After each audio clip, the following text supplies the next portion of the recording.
Hola, acá estamos en la plaza de... Bueno, acá muy bueno. En la iglesia San Angelo, como ustedes pueden ver a mis espaldas, la cual fue primero iglesia y luego el Vaticano la empezó a usar como fortaleza para esconder al Papa de las posibles invasiones.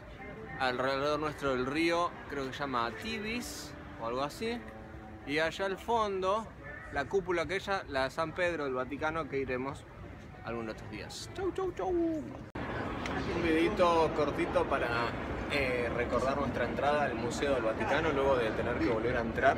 A buscar el palito. El palito que alguien se olvidó. Y bueno, estamos por entrar a uno de los museos. Bueno, no somos muy museáticos del mundo, pero es uno de los más importantes. ¡Chau! Ya estamos adentro del Museo del Vaticano. Dimos una recorrida por los distintos museos de cuadros y estatuas. Y ahora estamos, bueno, no me acuerdo el nombre. Es todo un círculo lleno de estatuas de emperadores mezcladas con algunos dioses griegos. Interesante, se lo dejo a su reflexión. Acá podemos ver prácticamente gran parte de la teología católica en una pintura. Vemos como en el cielo está Dios el Padre, Dios el Hijo, Espíritu Santo, la paloma, y María en el medio como lo principal. Luego los santos alrededor, Adán y Eva, algún que otro personaje que están en el cielo, cerca de Dios, según la teología católica, y por sobre la raza humana, dirigiendo todo, el Papa como representante directo del cielo, y bueno, luego el resto de la humanidad. Esto fue creado y hecho en el 1864 por el Papa Pío IX, bueno,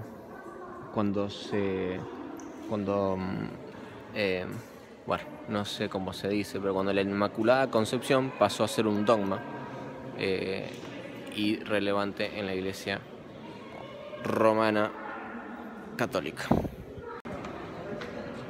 Bueno, acá estamos saliendo luego de una hora y media en el Museo del Vaticano, el cual incluyó muchas obras de arte, de arquitectura, de historia, la Capilla Sixtina como atracción principal. Pinturas de... Y bueno, conocimos al padre Belvedere también, con su hermana monja romana. Y bueno, nada, ahora dirigiéndonos... Escalera para caballos. Vamos a ver un poquito la escalera. Claro, esta escalera fue construida por si alguno quería subir a los palacios en caballo. Y bueno, y ahora nos vamos a la plaza de San Pedro. ¡Chau! Bueno, finalmente estamos en la Basílica de San Pedro, o sea, en el patio sería de la Basílica, a la cual vamos a entrar ahora. Bueno, empezada a construir desde el 200 después de Cristo, por lo que nos dijeron, y terminada de construir recién en el siglo XVI, XVII por ahí. Este monumento que vemos aquí es traído de Egipto, de Alejandría, creo que en una conquista de Nerón, si no mal recuerdo. Me llama la atención, eso fue traído de Egipto, el obelisco este, obviamente como símbolo al dios pagano, al dios sol, y bueno, rodeado de mucha escultura pagana en su principio, tanto las estatuas como muchos detalles que luego fueron puestos aquí para enriquecer esta basílica que está allá atrás, a la cual vamos ahora. No conocemos la Bombonera todavía, ni el Camp Nou, pero les presentamos el Coliseo romano, llamado primero el Circo de Flavio, construido por lo que escuchamos recién en el año 70, muy similar, muy paralelo a la destrucción de Jerusalén, irónicamente. bueno, construido como un lugar de entretenimiento, de espectáculos. Allí se ve un pedazo de cómo era el piso.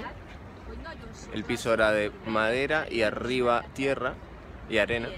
Y eso está reproducido. Ahí tenemos los pasillos al aire, descubiertos, ya que el piso no se conservó, en donde estaban los esclavos, los gladiadores, las fieras y los cristianos en la época en que se sacrificaban en los Juegos Olímpicos. Con una capacidad de 90.000 personas. Murieron, se cree acá, cerca de 1 millón de personas en esta arena. También se usaba para recrear batallas navales. Nos llamó la atención que se podía llenar con agua el Coliseo y reproducir batallas también en el agua. ¿Qué más tenemos para decir? Cuando las personas morían, las tapaban con arena y seguían los juegos. Exactamente. Y luego eran retiradas y tiradas. El Coliseo pasó por muchas manos, por muchos dueños. Fue desde un cementerio, también en épocas ya que no se usaba más, de que la Iglesia Católica tomó el control del mundo, empezó a decaer. Y la parte sur, que es la que está atrás nuestra, la derrumbada, se derrumbó por un terremoto del 1300 y algo. Bueno, esto nos servirá como recordatorio. Es una de las 7 maravillas del mundo en este momento, desde el 2007, ¿no? Desde el 2007. Así que ya visitamos una de las maravillas. Tiembla National Geographic. Chau. Bueno, cortito nomás, tenemos el arco de Constantino. O sea, no se sabe de quién fue construido, pero se calcula que fue en honor a Constantino, el primer emperador cristiano, entre comillas, que está, bueno, al costado del Coliseo. Todavía estamos en el Coliseo. Arriba estamos viendo del Coliseo el arco. No sé si algo más. Ah, acá al costado. El Foro Romano. El Foro Romano, donde se cree que se fundó Roma. La leyenda dice que encontraba a Rómulo y Remo ahí. Pastor, también creo que Nerón, no sé qué otros emperadores nacieron, crecieron en ese lugar que está acá atrás, que iremos a visitar a continuación, que está incluida en nuestra entrada. Así que chau.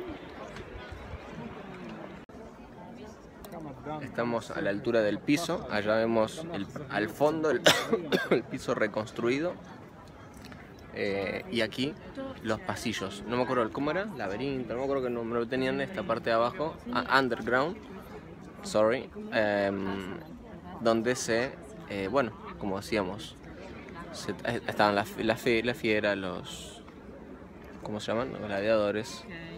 Se dicen que a la mañana empezaban con los shows de solo fieras y se terminaba la tarde con los de gladiadores contra gladiadores. Y los cristianos se usaban como previa a los shows, como para empezar a motivar a la gente a ver sangre. Se tiraban un par de cristianos con fieras para que sean simplemente comidos. Las fieras las traían de lugares lejos de acá para que la gente de la zona les parezca algo novedoso. Traían de África, claro, de Asia, de distintos lugares. Como nunca habían visto las fieras, llamaba mucho la atención. Bueno, chau. Bueno, frente al Coliseo, que está allá, estaba lo que se llamaba el centro de la ciudad, el Foro Romano, en donde se encontraban los edificios del gobierno, entre otras cosas. Nosotros recién estamos entrando y nos encontramos con el Senado, en donde bueno, ahí los representantes del pueblo bueno, hacían las votaciones, hacían lo que tenían que hacer con respecto a gobernar. Lo interesante es que este arco, que es la entrada principal al Senado, se construye y se inaugura como monumento a la victoria de los romanos sobre Judea. Es un monumento no solamente impresionante de su tamaño y todos los detalles que tienen. ¿Se puede acercar cuando uno está haciendo video? Ah, buenísimo. Todos los detalles que tiene por afuera sino que lo interesante es que muestra a Tito con sus soldados viniendo de Jerusalén, trayendo el botín que traen de Jerusalén, entre ellos el candelabro de los judíos y todos los tesoros del templo de Jerusalén. O sea, sin duda que fue para los romanos una victoria muy esperada y muy deseada, por la cual construyeron todo este arco dedicado nada más ni nada menos que al Senado. Seguimos caminando por lo que era el centro de la Roma imperial y de la Roma república, llena de construcciones dedicadas a emperadores que fallecieron, a esposas de emperadores como que luego fue dedicado al emperador, a hijos de emperadores como ese circular que vemos ahí, en los primeros siglos de esta era. Luego la Iglesia Católica fue... allá de fondo está el Senado, la entrada al Senado, donde estuvimos hace un momento. Es donde todo esto luego, cuando fue dominado y conquistado por la Iglesia Católica, todos estos edificios, monumentos, emperadores fueron tornados templos o cosas relacionadas a los papas, que era, por decirlo de una manera, los nuevos emperadores. Recién Gretel reflexión. Esto nos llamó la atención. Es la primera construcción que vemos con mucho mármol, mucha construcción. Inclusive el Coliseo tenía poco mármol original, pero esta columna que vemos completamente de mármol.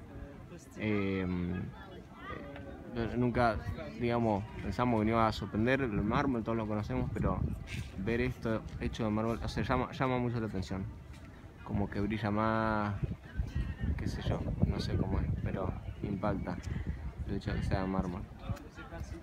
Y Gretel reflexionaba que sobre estas calles, claro, todos los emperadores caminaron, anduvieron, entre ellos Constantino, y en estas calles, y especialmente allá en el Senado, muchas leyes fueron creadas.